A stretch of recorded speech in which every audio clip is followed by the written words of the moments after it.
कधीच नाही चुकणार तुमचे फेवरेट टीव्ही शोज झी5 सोबत, तेही एकदम फ्री।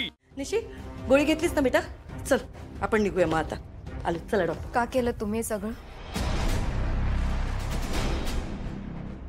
सॉरी, तू मला काही बोललीस का? कशासाठी करताय तुम्ही सगळं? निशी बेटा, अगं काय बोलतेस तू? काय केलं मी?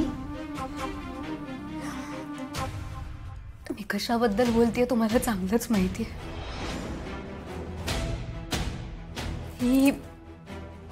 ही गोळी तुम्ही मला कशासाठी दिली होती? कळलंय मला सगळं। काय ना, मी गावातली जरी असले तरी तुम्ही समजता इतकी अडाणी नाहीये।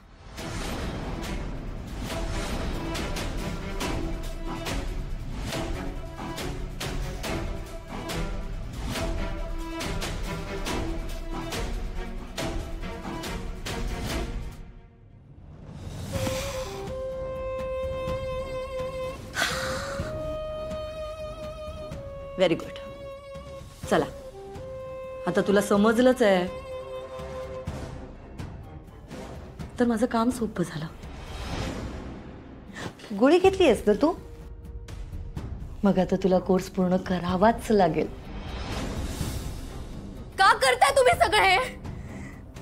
हे फक्त माझंच बाळ नाहीये, तुमच्या मुलाचं पण बाळ आहे ना। नातू आहे तुमचा, नाही काय काळजी वाटत तुम्हाला? काही वाटत नाही त्याच्याबद्दल? हे बघ, हे बाळ जन्माला येणं खूप दूरची गोष्ट आहे, पण ह्या बाळाबद्दल नीरजला काही समजलं तर तुला त्याच्यापासून दूर करणं मला खूप अवघड जाईल।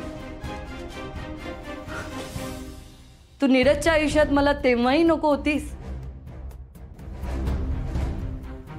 आणि आताही नकोयस। इकडे आल्यावर तुला ते जाणवलंच असेल ना, तुझ्यात आणि आमच्यात किती मोठं अंतर आहे।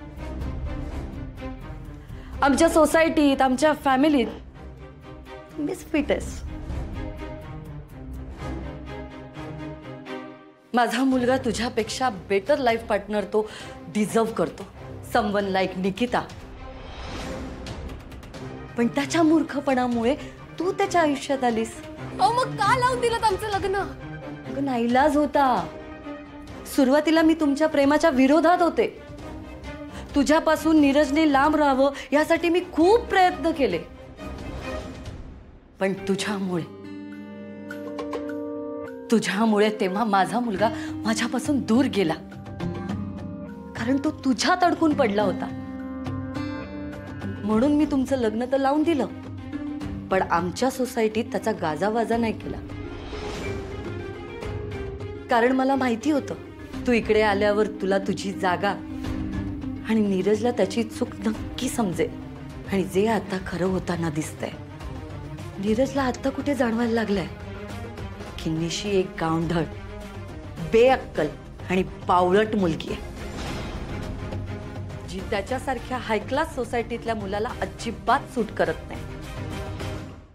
झी5 ॲप डाउनलोड करा आणि पहा सर्व एपिसोड्स एकदम फ्री।